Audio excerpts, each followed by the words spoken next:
Chitraratha, Malay Ketu, बोलते क्यों नहीं? देवराज, दानवराज कालकेतु ने देवलोक पर आक्रमण करने की घोषणा कर दी है। उसकी सेनाएं आंधी की गति से बढ़ी चली आ रही हैं। देवलोक में युद्ध की घोषणा कर दो। सेनाओं को तुरंत बाहर निकलने और दानव सेना का सामना करने का आदेश दो। जाओ। जो आज्ञा देवराज।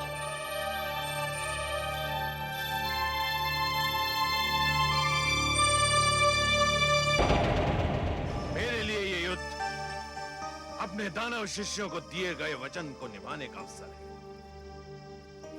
मैंने अपने शिष्यों को वचन दिया था कि मैं दानव संस्कृति की रक्षा करूंगा और उसे विजयी बनाऊंगा। क्या इसके लिए युद्ध प्रथम और अंतिम मार्ग है? हाँ देवी, मैं तो उस मार्ग पर अपना पग धर भी चुका हूँ। तो फिर आप छाया की भांति मुझे हर पल अपने साथ पाएंगे। मेरे लिए मेरा पति सर्वश्रेष्ठ है। मैं आपकी धर्मपत्नी हूँ स्वामी। जीवन में कोई और नाता, कोई और संबंध यदि महत्व भी रखता है तो इस नाते के बाद रखता है। आप जाइए, जब तक आप लौट कर नहीं आएंगे मैं आपकी विजय की प्रार्थना करती रहूंगी।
शक्ति पर आज का दिन तुम्हारे घमंड का अंतिम दिन होगा।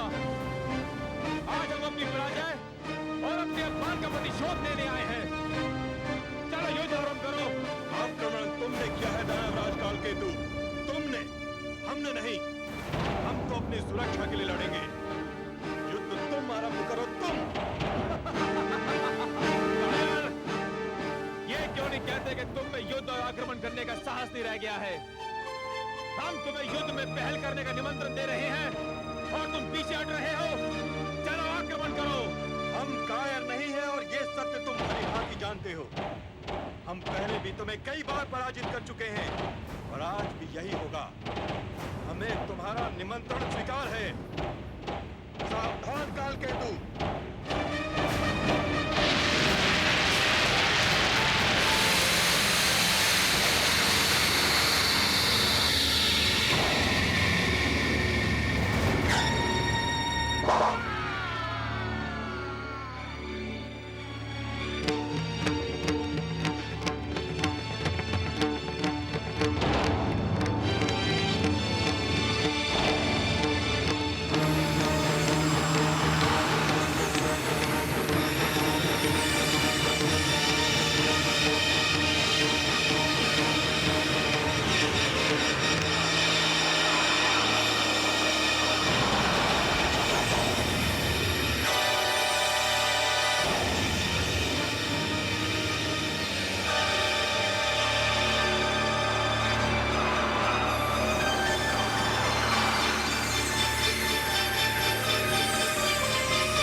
आपकी कृपा से हम जीत गए गुरुदेव।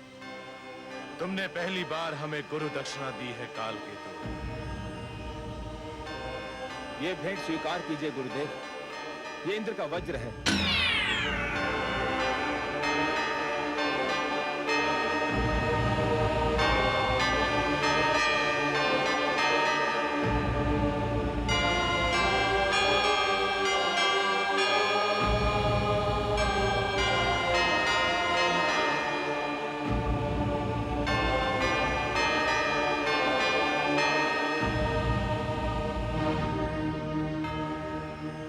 विजय श्री की बधाई हो स्वामी। हमारी विजय आपके पिता की पराजय भी तो है। आपको अपने पिता की पराजय का दुख तो नहीं? मैं जिस संस्कृति में पली बढ़ी हूँ स्वामी, उसकी रीति ये है कि जब कन्या किसी को अपना पति स्वीकार करती है तो उसके साथ साथ उसके दुख, सुख, हर शोक को भी अपने गले लगा लेती है। और जब किसी के गले में वरमाला डालती है तो उसी माला के साथ अपनी इच्छाओं, अभिलाषाओं को भी समर्पित कर देती है। फिर भी पिता की पराजय का दुख तो स्वाभाविक है देवी। मैं अब किसी पिता की पुत्री नहीं, अपने स्वामी की अर्धांगिनी हूँ। हमारी संस्कृति में पाणी ग्रहण केवल शारीरिक मिलन नहीं होता, आत्माओं का मिलन भी होता है। युद्ध में आपकी विजय मेरे लिए गर्व की बात है। मेरी ओर से देवताओं की सेना पर विजय की हार्दिक बधाई स्वीकार करें। विजय हमें केवल देव सेना पर नहीं मिली है देवी, हमने मृत्यु पर भी विजय पा ली है। अब दानव लोक के लिए मृत्यु का अंत हो चुका है। हे सर्वेश्वर, क्या वास्तव में मृत्यु का सदा के लिए अंत हो जाएगा? नहीं महादेवी, जीवन और मृत्यु तो एक दूसरे के लिए अनिवार्य है। यदि मृत्यु का अंत हो गया तो जीवन के सौंदर्य का भी अंत हो जाएगा। जीवन इसी कारण तो सुंदर और मूल्यवान लगता है देवी कि एक दिन उसका अंत होना है। यदि केवल दिन ही छाया रहे और रात्रि ना आए तो नेत्र जागते जागते और सूर्य अपना प्रकाश बांटते बांटते थक जाएं। यदि मृत्यु ना आए तो प्राणी कदाचित जीवन से ऊब जाए देवी। परंतु दैत्य गुरु शुक्राचार्य तो कह रहे हैं कि उन्होंने मृत्यु पर विजय पा ली है। हा? किसकी मृत्यु पर महादेवी? वो दानवों को पुनः जीवन अवश्य दे सकते हैं, परंतु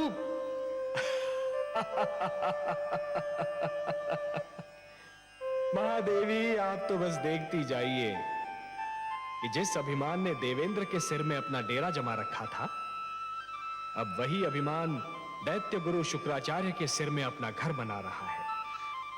परंतु हे कमल नयन, अभी तो देवेंद्र बहुत उदास, बहुत दुखी और बहुत टूटे हुए दिख रहे हैं। हाँ महादेवी, हाँ, भूल का मूल्य तो चुकाना ही पड़ता है।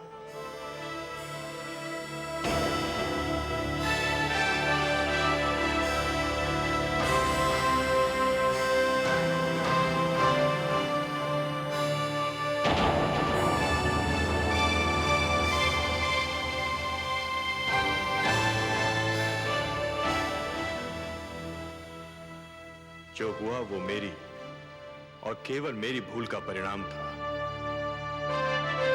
इस भूल में आप अकेले नहीं हैं देवेंद्र। हम सब ने भी तो अपने आप को जी भर के छला था।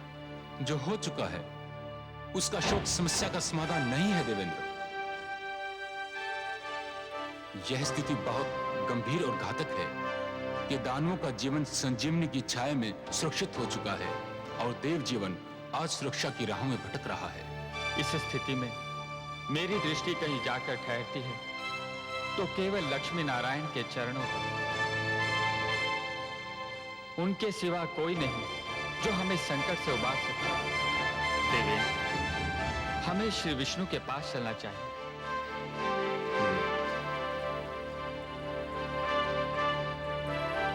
अब उनके अतिरिक्त और कौन आश्रय दे सकता है? उनके अतिरिक्त कौन रक्षा कर सकता है?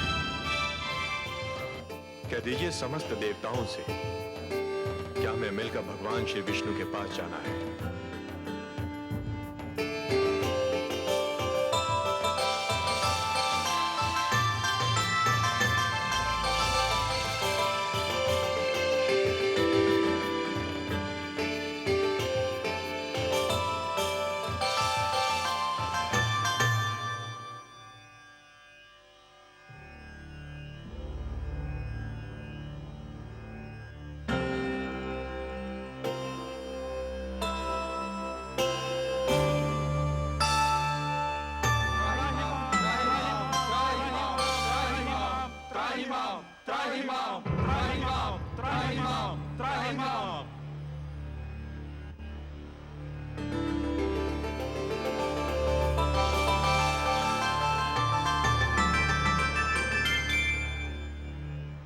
हे देवेश्वर, हम पराजित हुए।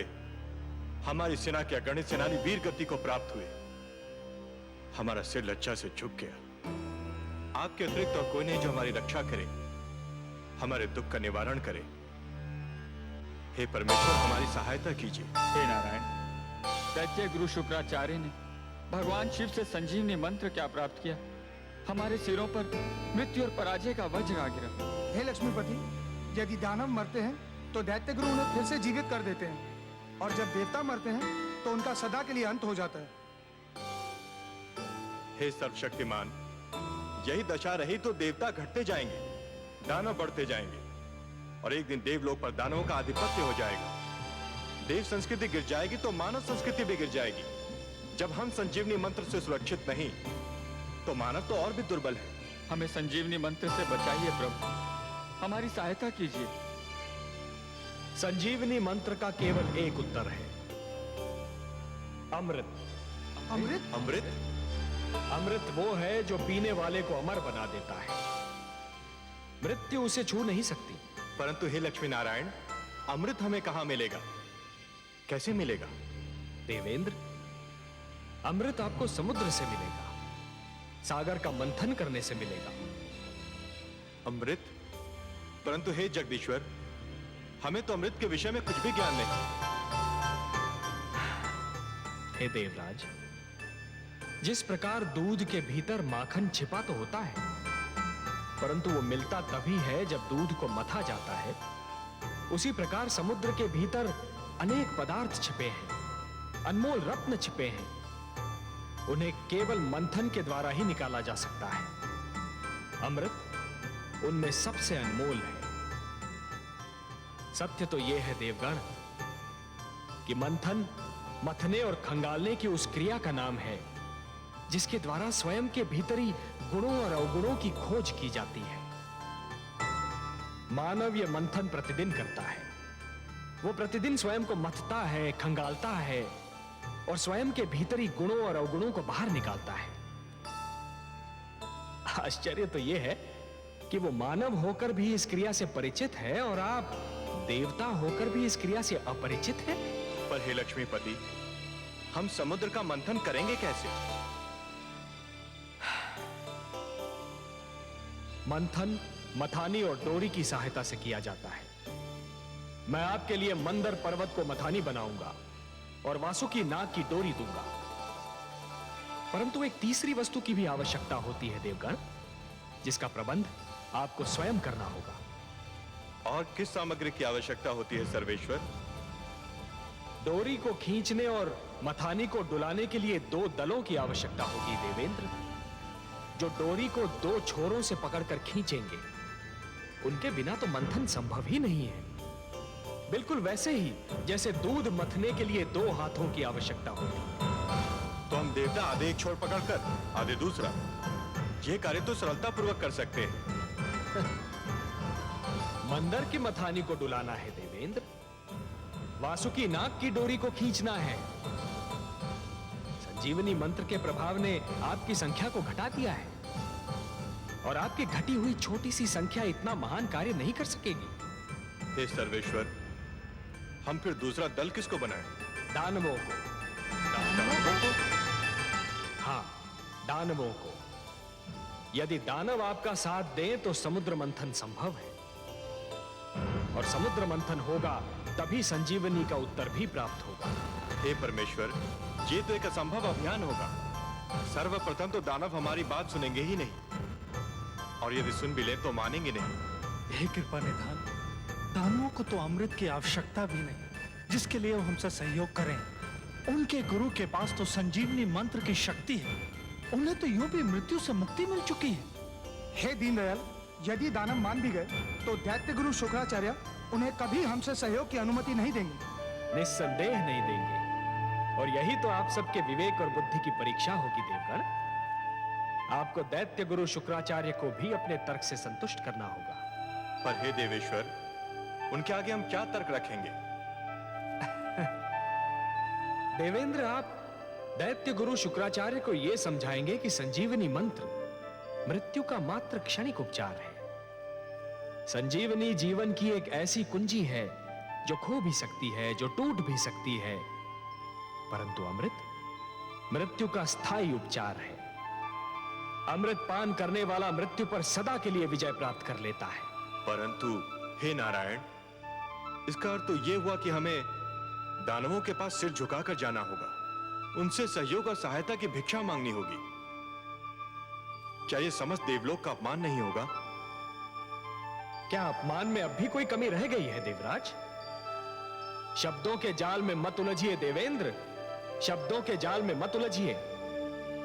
आंधी आए तो आंखें फाड़कर पथ पर आगे बढ़ते रहना कोई बुद्धिमत्ता नहीं है। ऐसे में बुद्धिमत्ता तो वो है कि नेत्र मूंद कर बैठा जाए और आंधी के निकल जाने की प्रतीक्षा की जाए। शस्त्रधारी शत्रु से निहत्थे लड़ना यह कोई वीरता नहीं है देवगण, यह तो आत्महत्या है। ऐसे में वीरता तो यह है कि शत्रु को शांत रखा जाए, यदि आवश्यकता पड़े तो उसकी प्रशंसा भी की जाए और उससे लड़ने के लिए शक्ति जुटाई जाए। शत्रु से सहयोग और सहायता लेना भी रणनीति का अंश है देवेंद्र। एक प्रश्न अभी रह गया सर्वेश्वर। वो भी पूछ लीजिए। यदि दानवों ने सहयोग देने के लिए यह मांग की कि अमृत उन्हें भी दिया जाए, तब क्या होगा? संजीवनी के साथ अमृत भी उन्हें मिल गया तो उनकी शक्ति दुगनी हो जाएगी। असंभव, असंभव देवेंद्र, असंभव। समुद्र मंथन से अनेक पदार्थ निकलेंगे, अनेक सामग्रियां निकलेंगी, अनमोल रत्न निकलेंगे, उन सब का बंटवारा संभव है, परंतु अमृत पर केवल देवताओं का अधिकार होगा। उसकी एक बूंद पर भी दानवों का अधिकार नहीं होगा। अब यह कैसे होता है, यह देखना मेरा कार्य। यदि दानवों ने अमृत मांगा तो मैं स्वयं बीच में आऊंगा। हे त्रिलोकीनाथ, आप संकट नाशक हैं, तारनहार हैं, हमारे नायक हैं। आपने इस निराशा में आशा का दीप जला दिया। हमें अनुमति दीजिए जगदीश्वर। आपका और माता लक्ष्मी का आशीर्वाद हमारे साथ रहा तो हम अवश्य अपने अभियान में सफल होंगे। हम शीघ्र ही लौटकर दानवों का सहयोग मिलने का समाचार आपको सुनाएंगे। शुभस्य शीघ्रम।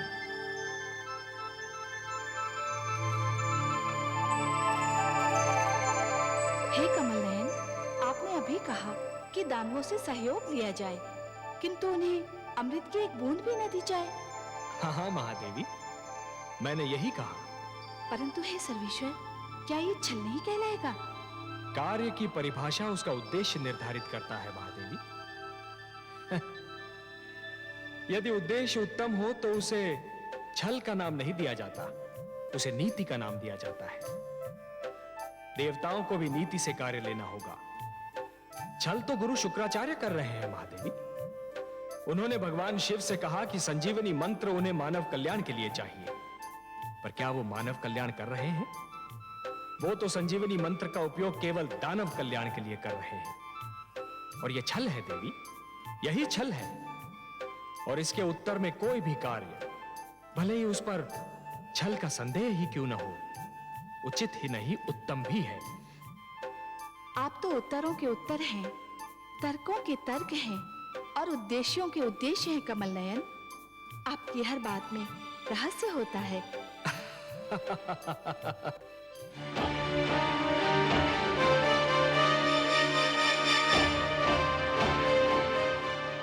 दानवराज की जय हो। देवलोक से देवराज इंद्र अपने सहयोगी देवताओं के साथ पधारे हैं और दानवराज की सेवा में उपस्थित होने की अनुमति चाहते हैं। पराजय विजय से मिलने आए हैं महाराज, बधाई हो। सावधान कालकेतु, उनके आने में अवश्य ही कोई रहस्य है। देवराज और उनके साथी देवताओं को सम्मान सहित सभागार में लाया जाए। जो आज्ञा दानवराज।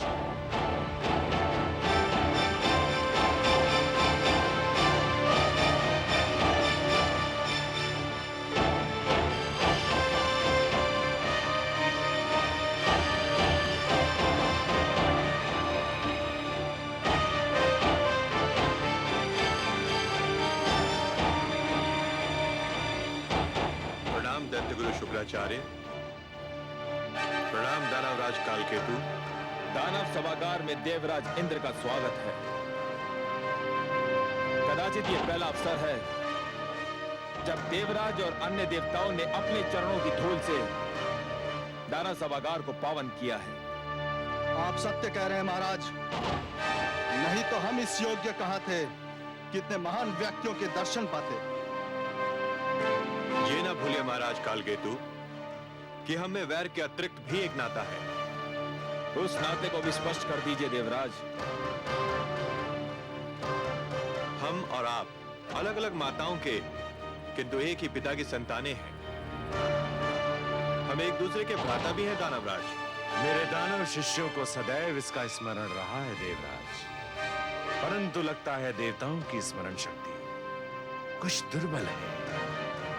उन्हें इस नाते का स्मरण बस कभी कभी रहता है, आवश्यकता अनुसार। ऐसा क्यों कह रहे हैं दैत्य गुरु? ऐसा इसलिए कह रहा हूं देवराज, यदि देवताओं को यह नाता स्मरण रहता तो आपके प्रिय भगवान विष्णु को हयग्रीव का वध करते समय थोड़ा संकोच अवश्य होता, परंतु उन्होंने मेरे शिष्य हयग्रीव को बड़ी निर्ममता से मार डाला। बीती बातों का स्मरण सर्प निकल जाने के उपरांत लकीर पीटने के समान होता है दैत्य गुरु। हम बीती बातें भुला देने के उद्देश्य से ही आप सबकी सेवा में उपस्थित हुए हैं। परंतु हम तो नहीं बोल सकते कि हयग्रीव अब जीवित नहीं है। हयग्रीव जीवित रहता यदि उस समय आपके पास संजीवनी मंत्र होता, या हम सबके पास वो होता जिसे प्राप्त करने का प्रस्ताव लेकर हम यहाँ आए हैं। क्या प्राप्त करने का प्रस्ताव लेकर आए हैं देवराज? मैं अमृत प्राप्त करने का प्रस्ताव लेकर आया हूं दानवराज। अमृत? हाँ, अमृत। परंतु उसे प्राप्त करने के लिए हम में और आप में सहयोग और समझौता आवश्यक है। सहयोग, समझौता। जल अग्नि से समझौता करने आया है, मृग सिंह से सहयोग चाहता है। ये कैसी अनोखी बात कर रहे हैं आप देवराज इंद्र? और ये अमृत है किस वस्तु का नाम? अमृत वो अनमोल वस्तु है जिसे पीकर हम सब मृत्यु पर विजय पा सकते हैं। जिसको पीने वाला अमर हो जाता है, मृत्यु उसके निकट भी नहीं आ सकती। मृत्यु तो यूं भी मेरे शिष्यों के निकट नहीं आ सकती है देवराज। आ भी जाए तो उल्टे पांव लौट जाती है। आप भूल रहे हैं कि मेरे पास संजीवनी मंत्र है। दैत्य गुरु शुक्राचार्य, आप महान विद्वान हैं, महाज्ञानी हैं। संजीवनी मंत्र ने आपको इतना शक्तिशाली बना दिया है कि कोई आपके समक्ष सिर नहीं उठा सकता। फिर भी क्या मैं आपसे एक बात पूछ सकता हूं? अवश्य पूछिए देवराज, मैं आपको निराश नहीं करूंगा। ये सत्य है कि संजीवनी मंत्र के कारण दानव मृत्यु के भय से मुक्त हो चुके हैं। उन्हें मृत्यु आ भी जाए तो आप उन्हें पुनर्जीवन प्रदान कर देंगे। परंतु यदि आपको कुछ हो गया तब क्या होगा दैत्य गुरु?